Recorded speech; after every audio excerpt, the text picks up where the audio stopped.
The technological explosion of the 2270s would see Starfleet Command begin to reassess its Starfleet and construct several outside-of-the-box Starship designs. And 3 of these classes, the Clarke, the Asmodeus, and the Greer, though with roles very important to the UFP, have often become a forgotten page in Starfleet's Starship design technical manuals. But what do we really know about these fascinating Starship designs?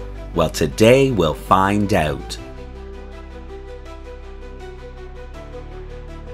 Hello and welcome to a very special episode of Truth or Myth Beta Canon, a Star Trek web series that dives into the history of any given topic using Beta Canon sources and my own imagination to fill in the gaps. In today's episode, we're taking a look at not 1, but 3 Starship classes, as foreseen in the Star Trek FASA Manuals, to better understand their place in Star Trek history. Please note, I had a lot of fun putting this video together, even though I had to quickly kit bash each of these designs into existence. I also very much like the idea that the Oberth class was a variant itself, rather than the primary design to spawn variants. But, as always, because this is just a Beta Canon video, all information relayed should pretty much be taken with a grain of stardust and only considered a little bit of Star Trek fun. And so, with all that out of the way, let's begin.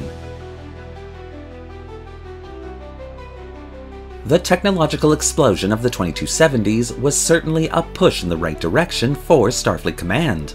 After the turbulent past 2 decades the organization had had, the Constitution-class refit and its various classes stemming from that lineage were a breath of fresh air to the Federation's public, but Starfleet Command wasn't done yet. The mid-23rd century had shown Starfleet several areas within its Starfleet that were severely lacking, and these problems they intended to correct as fast as possible.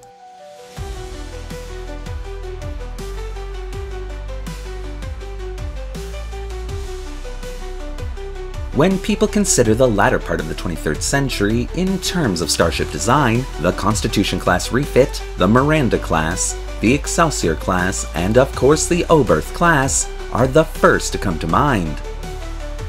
But what many people don't know is that unlike the previous 3 Starship classes, the Oberth class was not a primary Starship design which birthed other variants of that class, but rather the Oberth class was a variant herself of a simple design known as the Clarke class.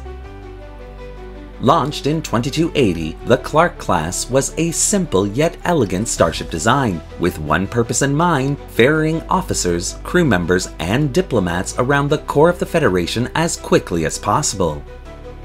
Sitting at a length of 102.3 meters, the Clarke class was designed to be operated by only 61 officers and crew members, with additional space for up to 40 passengers as required. The addition of a 3rd nacelle into this design would allow the class to create a tighter and far more powerful warp field than any of the other variants this class would spawn. As a result, the Clarke class would have a standard safe cruising speed of warp factor 7 and an emergency maximum speed of warp factor 8 for 16-hour increments, all old warp scale of course, and a major feat for a vessel design of this size. Tactically, the Clarke class would be lightly armed, containing only 2 phaser emitter banks, though these phaser emitters were of the most powerful type that could be installed into this class.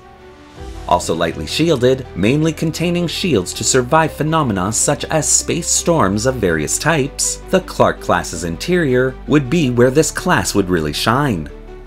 Crew quarters aboard the Clarke class were spacious, owing to the limited science and exploration components required in the design of this vessel. She would also contain several conference and lounge areas as well as a top-of-the-line, if streamlined, medical complex.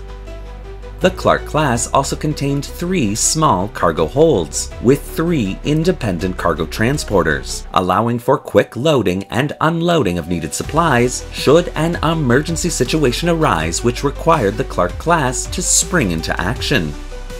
The Clarke class would remain in service until the 2320s, when the newer isolinear-driven Starship designs began to supplant the Starship designs of the old guard. Though several starships of the Clarke class would be sold off and converted to privately run cargo vessels, making her exact decommissioning date, unknown.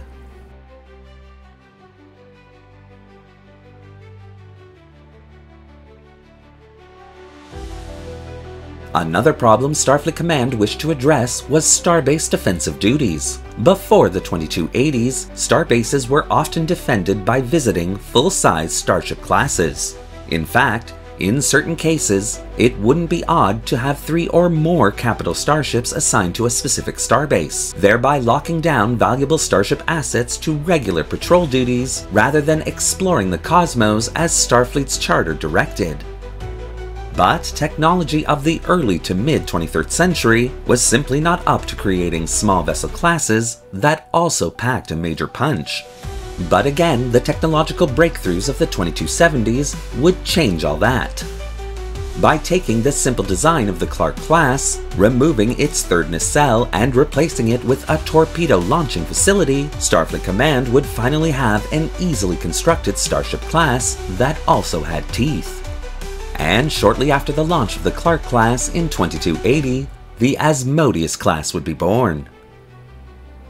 Sitting at a length of 102 meters, the Asmodeus class was designed to be operated by 76 officers and crew members.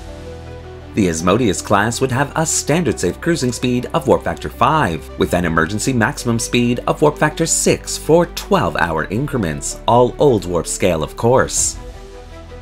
Removing the lavish interiors within this design would also allow this class to include a larger cargo facility able to carry extra photon torpedoes should a mission require them. The Asmodeus class would also have better shield systems than her Clarke class older sister, though shield strength of this class would never compare to the strength of Starfleet's capital ships. Sensor technology of the Asmodeus class would be improved over the aforementioned Clarke class, containing a highly effective tactical sensor array that was quite efficient in combat. The Asmodeus class would serve in the Federation until 2319, when the decision would be made to finally decommission the class. But unlike her Clarke class sisters, all vessel classes of this design would have their torpedo pods dismantled and the rest of the vessel sent to the Starship Depot yard at Quelar 2.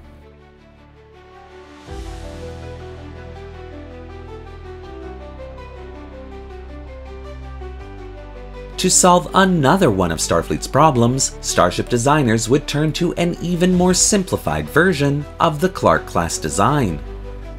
Pirating outside the Federation's core had always been a problem for Starfleet Command and the Federation, once again diverting capital assets to deal with this minor problem.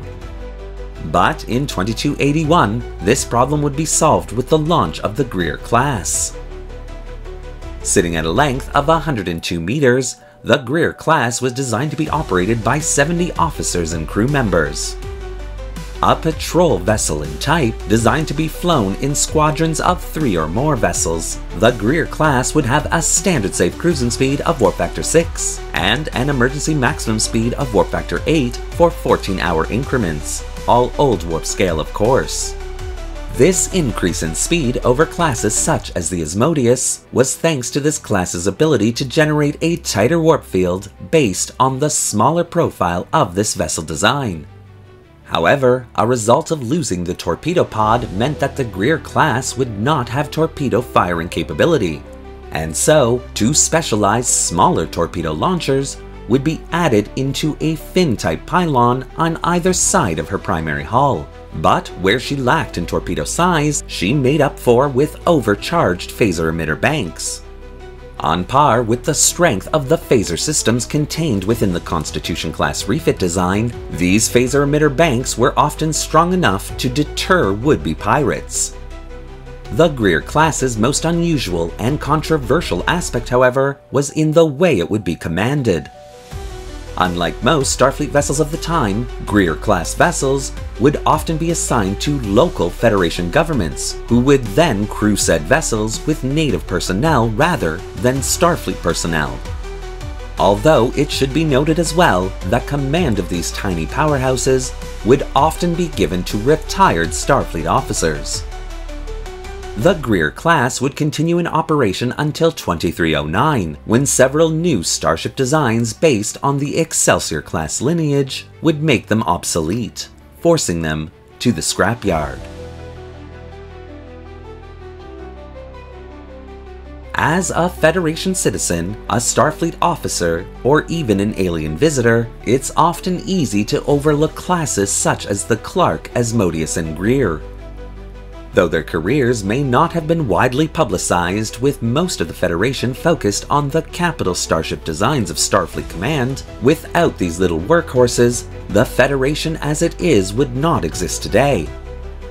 It's thanks to these classes ferrying around the Federation's diplomats and Starfleet officers, and those defending starbases and cargo vessels from pirate assaults, the United Federation of Planets has become the bright and safe place it's known to be today, earning the Clarke, Asmodeus, and Greer classes their valued and necessary place in Starfleet and Federation history.